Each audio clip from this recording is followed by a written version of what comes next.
Hello, friends. Today, I'll tell you about the 2022 sci-fi thriller called Project Gemini.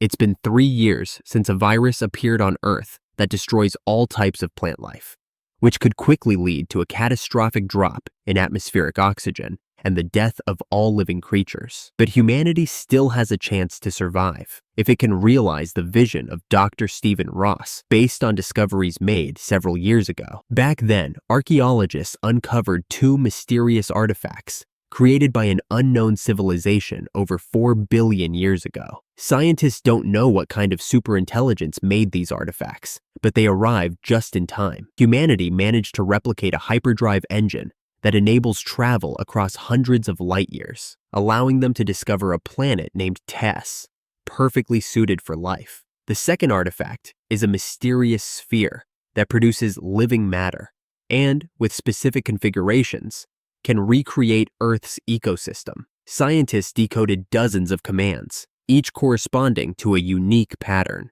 Stephen demonstrates the main one: the creation of life. Dr. Ross introduces the team heading to the new planet. Peter, an expert in extraterrestrial propulsion; Leona Redwood, the terraforming program developer; and a crew of astronauts led by Major Ryan. Their mission is to deliver the sphere, which will immediately begin creating conditions suitable for human life to build a new Earth. As Stephen heads to the ship, he remembers the woman he loves, unaware that she's racing to the launch site to say goodbye. But she only manages to see the flames from the ship's thrusters as it carries the crew skyward. During the flight, the scientists continue their research, trying to understand where the creators of these wonders might be now. The moment comes to initiate the hyperjump, and the crew takes their seats. Captain Ryan gives the order to prepare. Peter enters the coordinates, and the ship pierces through space. But suddenly, something happens that causes the crew to lose consciousness. When they come to, they try to figure out where they are. It's clearly not TS. The star maps don't match. Stephen lashes out at Peter, convinced he entered the wrong coordinates.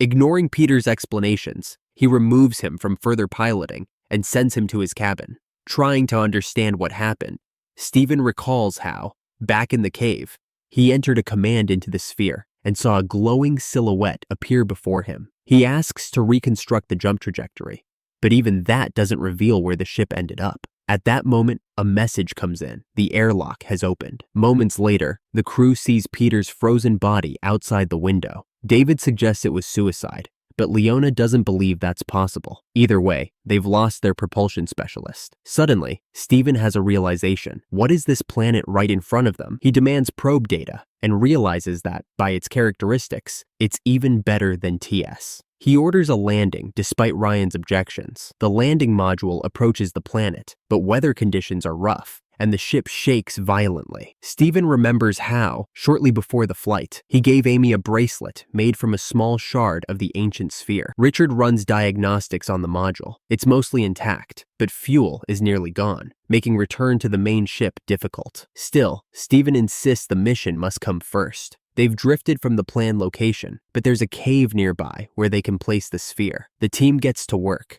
unaware of the strange jelly-like substances left behind by the sphere. Soon, they reach the cave and position the artifact inside. Stephen is pleased. The conditions on this planet are far better than expected. Meanwhile, the mechanic inspects the airlock where Peter died and finds traces of an unknown substance and Peter's camera. Stephen activates the sphere, and the team returns to the module, where Richard plays the footage. It shows Peter being killed and thrown into space by some creature. The crew is stunned. It seems the creature emerged from the sphere. They name it Trojan, like the Trojan horse. At the same time, the first data from the cave arrives, but it's nothing like what they expected. Stephen suggests returning to the cave, but the captain relieves him of command and declares martial law. What if the sphere is spawning these monsters? Stephen walks away, remembering how David told him he wanted to join the mission, despite the pain of losing his daughter. Back then, Stephen opposed David's participation, thinking he needed time to recover. But David was determined to help shape the future. So Stephen goes to David. They must return to the cave and change the sphere's settings, against Ryan's orders, to save Earth. In the cave, they witness a strange scene. The sphere is creating a different kind of life, Clearly, someone reconfigured it. Then David sees signs on his tablet indicating the Trojan is approaching, but Stephen refuses to leave without completing the mission. David prepares to use his weapon, but it's too late. The monster is practically upon them. Strangely, it doesn't attack David. The men flee and barely make it back to the module. There, Captain Ryan confronts them, and a scuffle breaks out between him and Stephen, escalating into a fight. Suddenly, an alarm sounds. Module integrity has been breached. The Trojan is inside. Strange noises wake Leona. She steps into the corridor and runs into Frank. The pair rush to the lab, but upon entering, they realize the Trojan is already there. Frank pushes Leona out and dies. Leona runs to the bridge, where the survivors try to figure out how the Trojan got in. Apparently, the creature is intelligent. It found a breach. They need to activate the backup generator to restore lighting and communications. Someone must reach the control panel. Stephen volunteers, feeling responsible. He and the captain head into the corridor, reach the panel, manage to connect the generator, and escape the monster. Now they must drive the Trojan out of the ship. Stephen proposes a bullfighting tactic, where people run ahead of the bull, then split at the end, leaving it facing the matador. In front of the open central airlock, Stephen waits for the monster, while Ryan lures the Trojan toward him. Then, David seals the lab airlock. Stephen remains outside as bait. Leona manually opens the hatch and hides in the technical compartment. The key now is to get the Trojan under the thrusters so they can ignite the engines. Using the last of their fuel, they roast the alien creature. It almost works, but just as the Trojan leaps outside, the engines fail. The creature manages to escape the blast radius, and Leona ends up beneath the airlocks, which finally activate. Stephen makes it inside just in time, but the Trojan wounds David. Moments later, the door severs the monster's tentacles. The crew patches the breach. The Trojan won't get back in, but the sphere remains under its control. Stephen recalls how the virus first appeared in Amy's home garden and how she begged him to stay because they were expecting a child. She had found a promising path toward developing a vaccine, and they could have done it together. But Stephen felt responsible for the entire planet. Now, in the lab,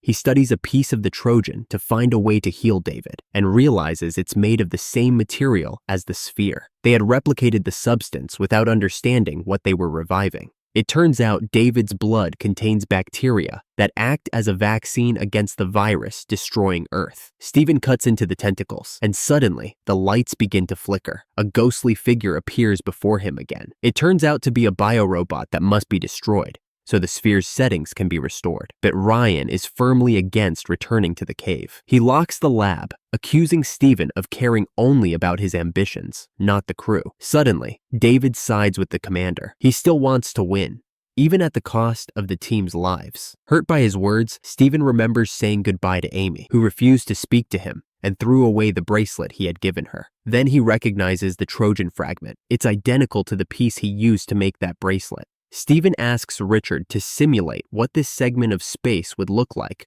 4 billion years later. Meanwhile, the stunned crew realizes they've traveled through time, and they're now on Earth before life began. The same fragment of the sphere exists in both timelines. It means some intelligence sent the sphere to Earth, but something went wrong. It began generating conditions unsuitable for its creators, but perfect for humans. Stephen must inform Amy about the bacteria that can defeat the virus. He writes a message on the bracelet. Though she threw it away, she'll eventually find it and read the message. Otherwise, humanity will never exist. That's exactly what happens. Amy returns to the cave, remembering Stephen. Meanwhile, Ryan prepares a bomb to destroy the cave and the sphere. Richard remotely unlocks the lab and rushes after the captain. He tries to explain what they've just discovered about the planet, but Ryan insists the only way to eliminate the Trojan is to blow up the cave. Stephen proposes an alternative plan, but then a gunshot rings out. David, now mutating under the influence of the bacteria, shoots Ryan dead.